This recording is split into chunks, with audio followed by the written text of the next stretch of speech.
Hey you guys, good morning. I've gotten a few messages that I wanted to talk to you guys about while I'm getting ready about my doctor's visit yesterday here in Boston. I think that when we talk a lot about being tired and maybe feeling worse than we did than when we first got diagnosed, I think that I don't know, there's kind of this expectation that you get used to things, that things won't be as difficult or as hard because, you know the drill, you know the routine, you know what steps you need to take. And so for me, I'm a very systematic, kind of a points, steps person. And so I think that I felt that if I knew what was coming next, and if I knew the drill, that by now, 5 years later, living with this disease in terms of the medical admin piece would be easier.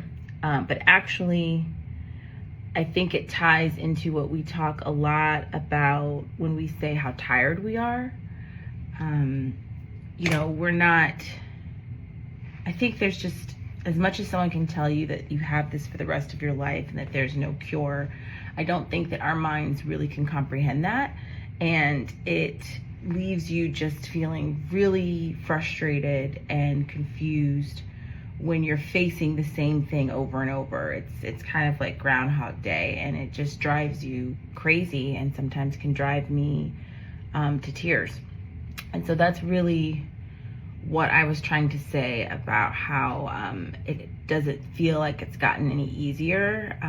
It's just kind of this gut punch of being reminded that I still have this, I still have to work at it, I still have to be an active participant in my health, because if I'm not, I'm the one that directly pays for it. My MS is by no means at a level where I need to be traveling across the country for care. I just really believe in finding the best team and the best doctors, and finding people that I feel most comfortable with, that can hear me and listen to me.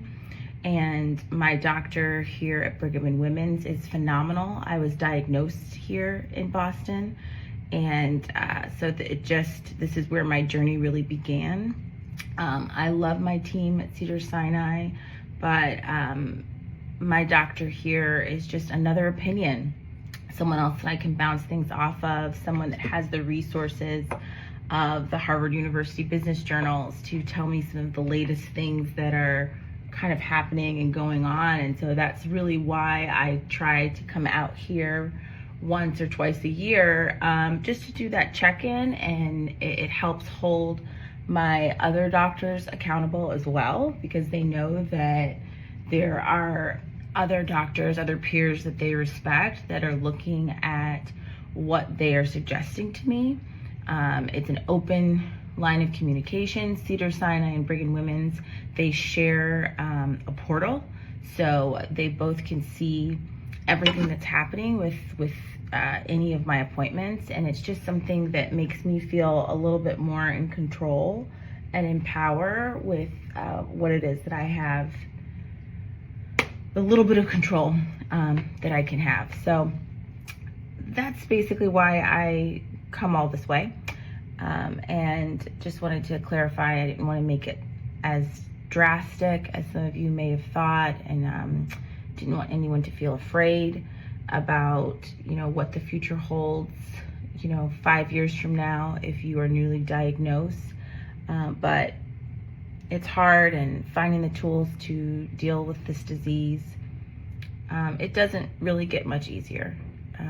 So that's just kind of what it is. But I'm here. Message me if you need anything. Sending you all love and hopes for a gentle day.